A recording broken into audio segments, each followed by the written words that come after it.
ពេលអាមេរិកមុនចូលទៅចុះចាប់លោកម៉ាឌូរ៉ូគឺគាត់ជប់លៀងយ៉ាងសប្បាយរំយ៉ាងសប្បាយហើយប្រាប់ទៀតថាចូលមកនឹងកប់សក់ទាហានអាមេរិកនៅលើទឹកដីវេណេស៊ុយអេឡាអញ្ចឹង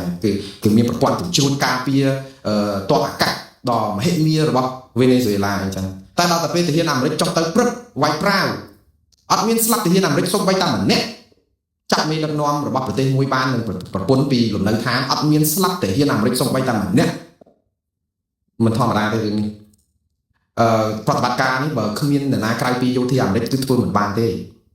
ព្រោះអីភាពអស្ចារ្យនៃយោធាអាមេរិកនេះគឺអស្ចារ្យមែនទែនប្រព័ន្ធ CIA ប្រព័ន្ធស៊ើបការសម្ងាត់ប្រតិបត្តិការក្នុងស្រុកនឹងតើត្រូវសហការគ្នាជាមួយនឹងអាជ្ញាធរយោធាវេណេស៊ុយអេឡានឹងតើមានព័ត៌មានសម្ងាត់ណាដែលអាចចែកដើម្បីឲ្យអាចទៅចូលប្រើយន្តហោះចំនួន150គ្រឿងមិនមែនតិចទេណាកតុំរុយរាប់សិបគ្រឿងចូលទៅវាយសន្ធាប់នៅតាមទីក្រុងហើយចុះទៅចូលទៅចាប់លោកម៉ាឌូរ៉ូដល់ផ្ទះហ្នឹងគឺបាញ់ត្រូវតែកតុំរុយរបស់អាមេរិកមួយគ្រឿងទេហើយកតុំរុយដែលត្រូវគ្រាប់ហ្នឹងរបស់វេណេស៊ុយអេឡាហ្នឹងក៏វិលមកកាន់មូលដ្ឋានទ័ពរបស់អាមេរិកវិញដោយសុវត្ថិភាពត្រូវរបួសមន្ត្រីអាមេរិកខុសដែរប៉ុន្តែមិនដល់ថ្នាក់គ្រោះថ្នាក់ដល់ជីវិតទេនេះគឺជាអ្វីដែលជាការអះអាងរបស់លោកត្រាំនៅក្នុងសន្និសីទសារព័ត៌មានហើយបានន័យថាប្រតិបត្តិការនេះគឺធ្វើទៅ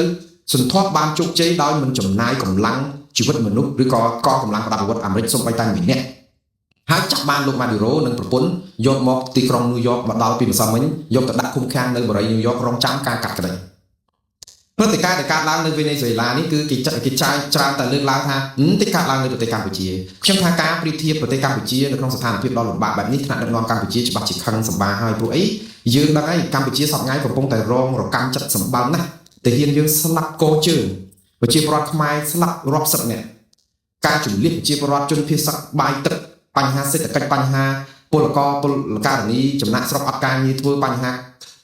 ធនាគារបញ្ហាទាហានជួមកខ្វះស្បៀងកូនចៅតបរខេរខាខ្វះខាតជីវភាពបង់ធនាគារទៅធ្វើសឹកសង្គ្រាមមកវិញផ្ទះសម្បែងនឹងប្រពន្ធពុះធំអត់លុយបង់ថ្លៃពេទ្យព្យាបាលឬក៏សម្រាលកូនអីលាក់100មុខហើយដល់តែពេលថៃកំពុងតែឈ្លានពានទន្ទ្រានដីខ្មែរយើងអាចស្ដីបន្ទោសរដ្ឋាភិបាលកម្ពុជាគ្រប់យ៉ាងថាមកពីអសមត្ថភាពបានជាយើងឲ្យថៃឈ្លានពានបានក៏ប៉ុន្តែនៅពេលដែលគេកំពុងតែវាយទូកសាច់បែបនេះហើយស្រាប់តែយើងចាប់ដើមយកអ្វីដែលជាស្រមោលលំទោលតាមប្រានដូចជានៅវេណេស៊ុយអេឡានេះទៀតគឺវាធ្វើឲ្យរកម្មដួងចិត្តប្រជាពលរដ្ឋខ្មែរដែលគ្រប់គ្រងគណៈបកកណ្ដាលអំណាចនិងក្រុមគ្រួសារតកូលហ៊ុនដែរនៅក្នុងនេះគឺខ្ញុំនិយាយអំពី logic ទេប៉ុន្តែសួរតើពេលវេលាហ្នឹងវាខុសពេលខុសកាលឬដែលខាងក្រុមគណៈបកប្រឆាំងយកមកនិយាយ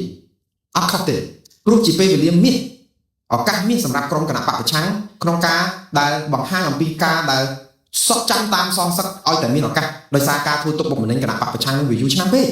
អញ្ចឹងអាការសងសឹករយុទ្ធធម៌ហ្នឹងឲ្យតែឱកាសខុចដងដាងឲ្យគឺត្រូវតែបន្លែងមកហើយអសិលធម៌គុណធម៌អីហ្នឹងគឺទុកម្ដុំសិនព្រោះយើងមិនអាចទៅនិយាយសិលធម៌គុណធម៌ជាមួយនឹងគណៈបកកណ្ដាលអំណាចខ្លួនឯងដែលបំផ្លាញគណៈបកសង្គ្រោះជាតិ